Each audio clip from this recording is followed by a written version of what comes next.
Mis inicios estudiando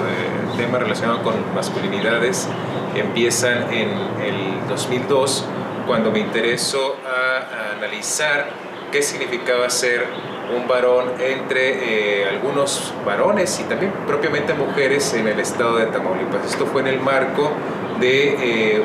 los estudios de posgrado propiamente. Y al principio el trabajo que realicé sobre este tema versó en identificar algunas categorías que versaban sobre el asunto de la masculinidad, categorías locales, y después el trabajo se amplió a poner en una perspectiva histórica la construcción de masculinidades como un proceso propiamente. Y en tu trayectoria académica reflejas un interés por el tema de las masculinidades, como ya mencionaste. Me gustaría empezar esta entrevista preguntando tu opinión sobre la importancia de la propuesta de las masculinidades a partir de dos reflexiones. Uno, el vínculo de esta propuesta con los estudios de género y el feminismo, y B, el campo que abrieron estos estudios para entender procesos socioculturales y de transformación del papel de los hombres en nuestra sociedad. Los estudios sobre masculinidades en México, al igual que en América Latina, tienen una deuda enorme con los estudios sobre las feminidades, tienen también una deuda muy grande con los movimientos de las mujeres y posteriormente con los movimientos LGBT, con toda la corriente de estudios denominada queer, etcétera, ¿no? Entonces tenemos un amplio soporte de los estudios sobre masculinidad en diferentes procesos históricos regionales y transnacionales que ha habido en México y América Latina, y estos han sido movimientos, estos han sido corrientes de estudios de diferente índole. A lo que se refiere específicamente todo esto es que no se puede comprender el estudio de las masculinidades si no es con relación a los estudios de género, y más específicamente con relación a los estudios sobre las mujeres y sobre el movimiento LGBT. Y por otro lado, las contribuciones también han sido bastante importantes, porque al menos en nuestro país, en México, ha habido desde los años 80 un boom de estos trabajos. En los 90 se incrementaron, se han realizado estudios sobre masculinidades en el sur, en el centro, occidente de México, en el norte también tenemos una gran aportación de estos trabajos, y lo más relevante es que se han relacionado con una serie de conceptos tales como género, como poder, como relaciones de clase, entre otros. ¿Cuál sería el aporte y los límites del concepto de la masculinidad hegemónica para el caso mexicano? La noción de masculinidad hegemónica, originalmente como la planteaba Connell, era con relación a un modelo de masculinidad que se encarnaba en algunos hombres cuyas posiciones de poder los legitimaba como tales en diferentes espacios de la estructura social. Tiempo después, Robert Connell, en un artículo que publica a principios del año 2000, 2004, alrededor más o menos, es un trabajo que publicó, me parece que con James Messerschmitt, ellos hablan de que hay que repensar el concepto de masculinidad hegemónica, y hacen un balance de cómo ha sido usado su concepto, y lo que ellos plantean en primer lugar es que ha habido diferentes usos de este concepto en diferentes regiones del mundo en el ámbito de las ciencias sociales. Y por otro lado, ellos hacen una redefinición del concepto de masculinidad hegemónica, no entendiéndolo ahora como a la vieja usanza en los 80, sino más bien entendiéndolo ahora como una serie de privilegios que legitima a los hombres en un ámbito de dominación respecto a un ámbito de subordinación de las mujeres. Entonces, esta es una reorientación bastante interesante del concepto de masculinidad hegemónica. Y no obstante eso, los autores incluso hacen una propuesta mayor. Ellos sugieren que hay que repensar el concepto de masculinidad hegemónica, en primer lugar, en el marco de una estructura más compleja de las jerarquías de género dentro de las diferentes sociedades. Y por otro lado, también con relación a la agencia que ejercen las mujeres en diferentes espacios y situaciones. Y finalmente, lo que ellos sugieren es que hay que pensar la masculinidad hegemónica como un concepto que puede tener variaciones dependiendo los niveles local, regional y transnacional, donde los varones encarnamos o no posiciones de poder. Y esto es lo importante, porque finalmente la masculinidad hegemónica también tiene sus contraposiciones cuando se habla de masculinidades subalternas o masculinidades subordinadas, que no es lo mismo que hablar de hombres en posiciones subordinadas o posiciones subalternas. La masculinidad es un concepto finalmente, y los hombres son los que encarnamos o no determinadas prácticas o ideologías. En el concepto, en el ámbito mexicano, este concepto ha sido también bastante apropiado, pero se ha incurrido también en estas confusiones y malentendidos del mismo al implementarse en diferentes estudios. Creo que hoy en día tenemos una serie de aportaciones dentro de los estudios sobre masculinidades en México, y sin duda el de masculinidad hegemónica ha sido pilar para realizar estos análisis en diferentes geografías del país. ¿Cuál es tu reflexión sobre las masculinidades en la región fronteriza y específicamente en Tamaulipas? ¿Qué elementos destaca? Creo que Connell y Messerschmitt y otros teóricos de la masculinidad ya clásicos como Michael Kimmel, Michael Kenneth, Kenneth Clutterbuck, entre otros, algo que han planteado centralmente es que hay que repensar las masculinidades no solo como una construcción social e histórica, sino también como un proceso en sí mismo. Esto nos está invitando a reflexionar en que los significados de ser un hombre, o de llegar a ser, o incluso de dejar de ser un hombre, van a tener variaciones a lo largo del tiempo y en diferentes espacios. Y en esta última región del norte de México, creo que los análisis sobre las masculinidades todavía son relevantes, pero lo que se ha mostrado es que ha habido estas variaciones, y es algo de lo que yo llamo que es resultado de un tipo de geopolíticas de la masculinidad. Es decir, la influencia que han tenido las grandes teorías y los grandes teóricos de la masculinidad dentro de los analistas sociales en sus estudios que han hecho ya sea en México o en América Latina. Pero en el norte de México ha sido bastante interesante cómo se apropian estos conceptos, y en especial lo que se ha mostrado es que ha habido una serie de jerarquías sociales y de estructuras que determinan qué significa ser hombre en diferentes momentos de la historia regional en el país, pero también en diferentes geografías del país en sí mismo. Precisamente en tus investigaciones, ¿qué ejercicios de masculinidad has logrado identificar y cómo influye la región fronteriza en estas prácticas masculinas? En el 2002, cuando yo empecé con los temas de masculinidades en Tamaulipas, el propósito era captar solamente qué significaba ser un hombre en sectores populares del centro de Tamaulipas, y lo que descubrí fue que había dos categorías que no solo los hombres, sino también las mujeres construían en torno a los varones. Y una categoría era la de hombres cabrones y la otra era la de los hombres responsables. Entonces parecía que eran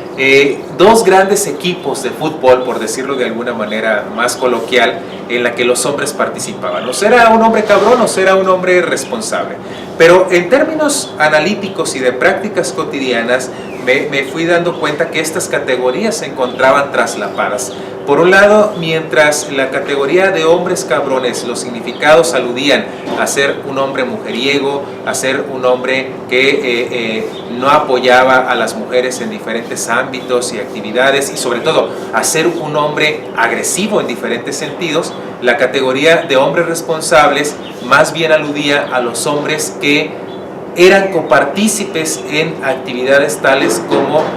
los quehaceres domésticos o la educación y la crianza de los hijos, y sobre todo que eran hombres fieles con las mujeres. Es decir, esta era la antítesis de no ser un hombre cabrón propiamente. Entonces, conforme exploraba estas diferentes categorías o etiquetas de los hombres, también me fui dando cuenta que no eran,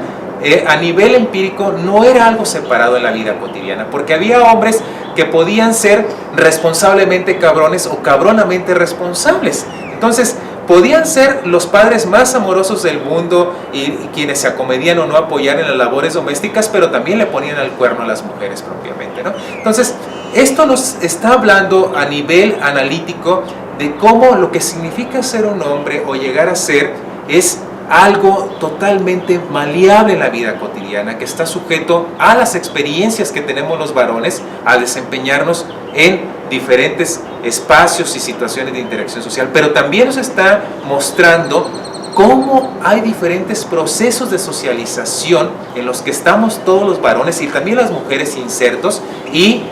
lo que va a dictarnos cómo actuar en la vida cotidiana, eso que Judith Butler llama los performances de la cotidianidad, ¿no? Finalmente permitió entender que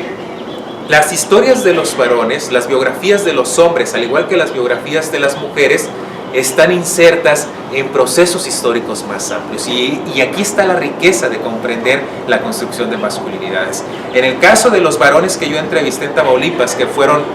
un abanico de varones que nacieron entre los años 20 y los años 80, permitió comprender que estos varones, sus experiencias estuvieron marcadas al menos por 4 procesos históricos que hubo en la región. Uno de ellos fue algo que se llamó el portesquilismo y que fue similar al porfiriato, fue el gobierno y el poderío de un gobernante, Emilio Portesquil, en Tamaulipas entre los años 20 y los años 40, que además de instrumentar políticas sociales y de imponer algunos gobernantes, también se caracterizó por algunos programas como fueron similar a la ley seca en Estados Unidos, una ley seca en Tamaulipas donde había la prohibición del alcohol, pero lo más importante era que las principales aliadas en este tipo de políticas y programas de prohibición del consumo de alcohol fueron las mujeres, a quienes nombró como las vigilantes y las delatoras de los hombres en caso de que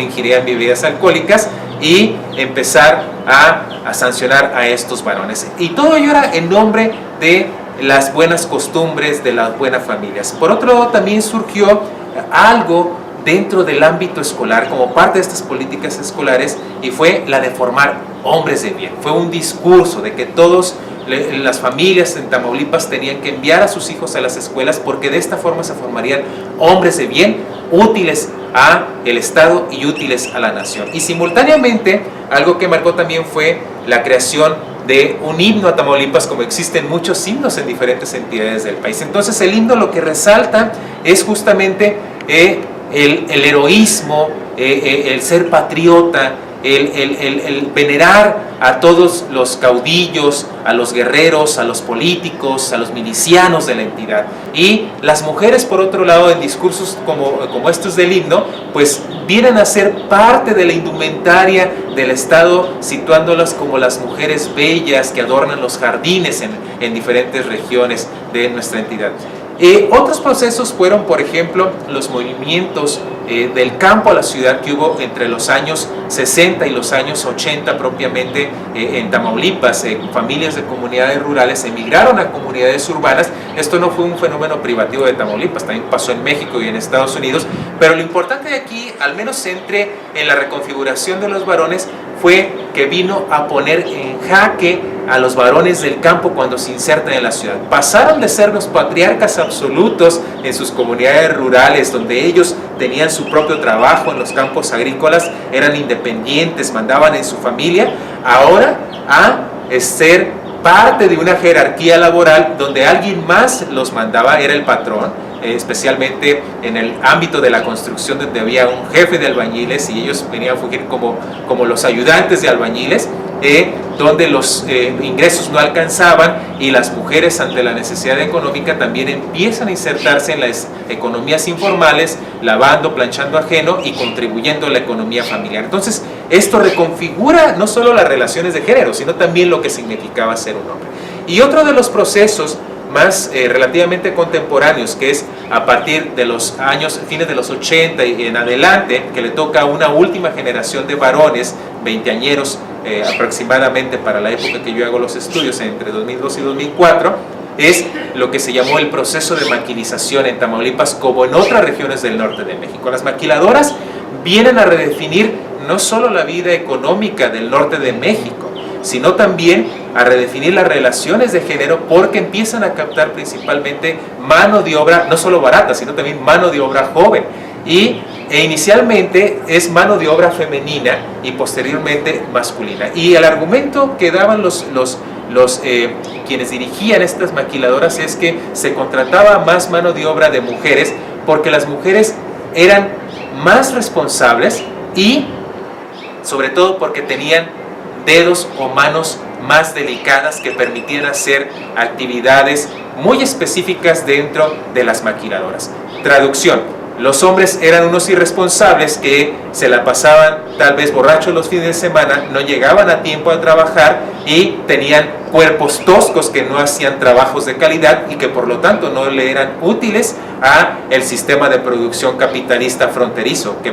prevalecía durante esos años. Ahora lo que significa ser un hombre está muy ligado con el crimen organizado, pero también lo que significa no ser un hombre, es decir, ser cuestionado como un hombre. La competencia no es lo suficiente, sino también el valor es puesto a prueba. El cuestionamiento de la hombría es algo sustancial hoy en día en el marco de este contexto de violencia que vivimos, y los hombres están sujetos a estas competencias, a estas pruebas y rituales de valor y de hombría ante diferentes formas de violencia. Pienso que es importante ahora centrar los estudios sobre masculinidades en la violencia, pero también con relación al cuerpo, y algo más importante que nos dice un colega que ha hecho también contribuciones muy importantes sobre estos temas, como es Rodrigo Parrini, que nos habla de los falotopos, es decir, las falotopías, es decir, como un tipo de recursos retóricos que nos permiten captar cómo hay sistemas patriarcales, un tipo de masculinidades hegemónicas que están imperando hoy, pero que están presionando a los varones a ser y demostrar cada vez más que son muy hombres, a pesar de que sean violentados los cuerpos y la dignidad de otros hombres y por supuesto también de las mujeres. ¿Cómo colocarías los trabajos de Matthew Goodman, Robert Irwin, Víctor Manuel Macías, Juan Carlos Ramírez y Héctor Domínguez sobre masculinidades en el centro y sur de México? ¿Y cuáles son las diferencias con estudios realizados sobre el norte, en el norte como Salvador Cruz, Guillermo Núñez o los tuyos propios? Desde los años 90 en México empieza este boom de los estudios sobre masculinidades. Me parece que uno de los pioneros en el tema sin duda fue Matthew Goodman, cuando hace su tesis sobre las políticas de la masculinidad, que después se publica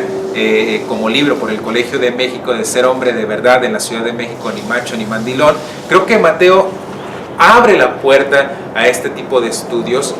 desde una mirada teórica muy particular y nos empieza a trazar un paisaje de lo que significa ser un hombre entre varones de un sector popular, de una colonia popular en la Ciudad de México. Pero después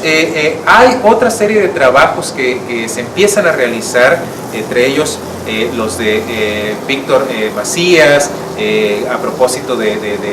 un poco de historias de la masculinidad en la época del porfiriato, o de las mismas iconografías de la masculinidad, o del mismo caso como fueron esto que él llamó en un libro compilado los famosos 41, que fue el caso de principios del siglo XX, donde se descubren algunos hombres travestidos, que es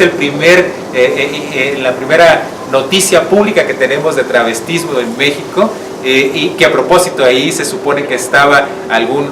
creo que el yerno de Porfirio Díaz, y por eso se escondió alguien más y nos faltaban algunos otros elementos de este grupo, o hablar del propio Juan Carlos Ramírez, que también es de los iniciadores de los estudios sobre masculinidades en el occidente de México, al hablar sobre la violencia masculina en la pareja, que después sería publicado como un libro que se llamó Madejas Entreveradas, o el propio Robert McIrwin, que hace una contribución importante a los estudios de la masculinidad, pero en un campo que no es propiamente el de las experiencias de los varones, sino dentro de la literatura mexicana, como hablar del Periquillo Sarmiento, o hablar de Los de Abajo, o hablar de El Zarco, hablar en diferentes novelas, específicamente cuando Robert McIrwin hace un análisis de este tipo de literatura desde la época de la independencia hasta mediados del siglo XX en México. Todos ellos son trabajos bastante importantes que se han realizado en el centro del país o en el occidente del país desde una mirada antropológica o desde una mirada de historia de la literatura o historia de la iconografía, hasta pasar a los trabajos de corte sociológico y antropológico que han realizado colegas como son Guillermo Núñez Noriega para el caso de Sonora, Héctor Eloy Rivas también para el caso de Sonora, o el mismo Salvador Cruz para el caso de Ciudad Juárez, Chihuahua, o Héctor Domínguez para el caso también de Chihuahua, pero también a lo largo de la frontera norte de México con Estados Unidos, o en mi caso para Tamaulipas y la construcción de masculinidades en diferentes momentos históricos. Creo que se trata de aportaciones que han trazado lo que significa ser un hombre en México en diferentes momentos. Pero hay algo crucial en todo esto. En primer lugar, nos han mostrado que lo que ha significado ser un hombre en México ha estado ligado con la historia de formación del país como nación en sí misma. Y por otro lado, con los discursos de nacionalismo que ya estaban pregonando Octavio Paz y Samuel Ramos desde principios del siglo XX. Por otro lado, lo que nos han mostrado es que hay diferentes significados de ser un hombre, porque finalmente en México existimos una diversidad de varones mestizos o indígenas, de sectores populares o de clases altas. Es decir,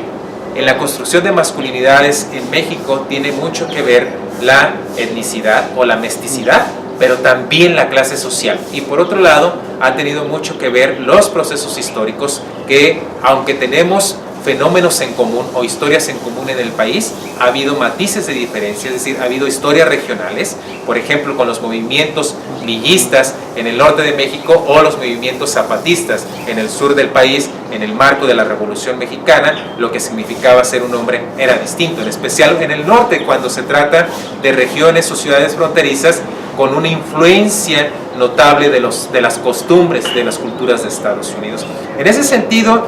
autores como Guillermo Núñez o Héctor Domínguez lo que han postulado es esta influencia que ha tenido el vínculo con los Estados Unidos, esto que Néstor García Canclini llamaba las culturas híbridas, mientras que en el sur todavía se conservan parte de estas cosmovisiones indígenas de lo que Martín de la Cruz para el caso de los tojalabales llama el tener cabal el cuerpo de hombre o caminar y actuar cabalmente como un hombre para algunos indígenas. Entonces tenemos todas estas matices de diferencias en la construcción de masculinidades en el país. Y en el caso sobre México y Latinoamérica, ¿cuál es la agenda de investigación pendiente sobre el estudio de las masculinidades en México y Latinoamérica? ¿Y tienen vigencia los estudios sobre masculinidades aún o solamente fueron una moda teórica que se derivó de las experiencias de escuelas americanas y europeas? Bueno, a principios de este siglo, algunos especialistas en los estudios sobre masculinidades, como es Mara Viveros Vigoya, para el caso de Colombia, hacía un estado de la cuestión sobre esta temática en América Latina. Y lo que ella planteaba es que había ejes de análisis muy puntuales que se estaban abordando. El primero de ellos era el asunto de la paternidad y lo que significaba ser o no un hombre. El segundo era con relación a la salud sexual y reproductiva de los varones, y el tercero era con relación a las diferencias de clase y lo que significaba ser un varón propiamente, ¿no? Y uno de ellos, aunque no lo menciona como un eje de análisis, pero sí ya da el parteaguas, es con relación a la violencia masculina. Entonces, creo que se trata de temas que todavía están actuales, todavía son útiles de investigar, en especial en nuestro país, porque ante procesos de cambio socioeconómico, como pueden ser la llegada de industrias o la huida de las mismas, de empresas que dan empleo o dejan en desempleo a muchos varones, las redefiniciones de la masculinidad y de las relaciones de género están en constante cambio. Entonces, ¿qué significa ser un padre? ¿Qué significa ser un buen esposo? ¿Qué significa o no ser agresivo? Están de la mano con estos procesos de cambio. Entonces, aún sigue siendo importante, no solo en México, sino también en América Latina. Pero yo pensaría que hay otros ejes de análisis que también debemos empezar a escudriñar en nuestro país. Y este es uno de los que mencionábamos con relación a la violencia criminal que se vive hoy en día y a la violencia del Estado que está ejerciendo no solo contra los criminales, sino también contra la ciudadanía. Se trata de empezar a observar cómo se están redefiniendo las relaciones entre los varones en diferentes espacios de homosocialidad. Es decir, los viejos espacios eran la cantina o los bares o el ámbito del trabajo propiamente, pero hoy en día hay nuevos espacios, por ejemplo, pensando en personas que participan en grupos o células del crimen organizado, hay nuevos espacios como por ejemplo pensar en estos grupos de espacios de reunión como es la deformación de nuevos elementos como son los sicarios, que es lo que llaman la diestra, ¿no? O sea, pensar en ese sentido de cómo se dan esas formas de interacción de homosocialidad dentro de esos espacios y lo que significa ser un hombre. O pensar en algunos rituales de masculinidad y violencia dentro del crimen organizado, como es por ejemplo en el caso del noreste lo que llaman el tablear, que es un ritual de paso, pero también es un ritual de sanción masculina para aquellos que han contravenido alguna de las reglas del crimen organizado. O rituales más necropolíticos, como son los llamados encobijados, o los colgados, o los encostalados, etcétera, etcétera. Entonces, tenemos un panorama bastante necrófilo hoy en día, pero hay nuevas vetas de la masculinidad. Y particularmente en México, creo que esto amerita hoy en día empezar a investigarlo, empezar a analizarlo y no quedarnos ahí, sino también empezar a hacer propuestas para redefinir lo que significa ser un hombre en el marco de lo que algunos autores han llamado una democracia de género, pero también un proceso de dignidad humana de varones y de mujeres.